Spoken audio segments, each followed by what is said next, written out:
మిత్రం దోస్తం ఇప్పుడు రాబోయే ఎన్నికల్లో 5 రాష్ట్రాల ఎన్నికల్లో ఇప్పుడు ఇతర పార్టీలు కాకుండా డైరెక్ట్గా బీజేపీ తరఫున ఎలక్షన్ కమిషనే పోటీ చేస్తుంది. అది గుర్తుపెట్టుకొని ఈయన ఏం చేసిండంటే ఇప్పుడు బెంగాల్ రాష్ట్రంలో మొత్తం సెంట్రల్ బలగాలను దింపి ఆయనకు కావాల్సిన కలెక్టర్లను అంటే అక్కడ డిఎంలు అంటారు, డిస్ట్రిక్ట్ మెజిస్ట్రేటు, వాళ్ళను చెప్పు చేతుల్లో పెట్టుకొని మిషన్లను ఆట ఆడిస్తున్నారు. మిషన్లతో మాత్రమే గెలుస్తున్నారు. ఈ మిషన్లు ఎక్కడ దాకా పనిచేస్తున్నాయి అంటే కలెక్టర్ల వద్ద ఆపరేటింగ్ సిస్టమ్ ఉంటుంది. ఆ కలెక్టర్ల ఫోన్ నెంబర్లను మీరు హైజాక్ చేసి పెట్టుకోండి. ఎక్కడెక్కడ రిగ్గింగ్ జరుగుతుందో తెలిసిపోతుంది.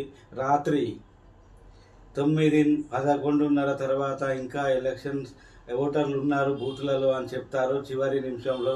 కానీ ఒక్క ఓటరు కూడా ఉండడు. కాబట్టి ఆయా బూతులలో సీసీ కెమెరాలతో కవర్ చేసి పెట్టండి.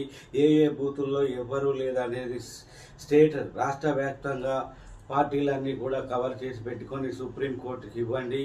ఎలక్షన్ కమిషన్ డైరెక్ట్గా పోటీ చేస్తూ ప్రతిపక్షాలను అధికారంలో ఉన్నవారిని దింపేస్తుంది. ఇది దేశంలో మొట్టమొదటిసారిగా ఈ విధంగా జరుగుతుంది.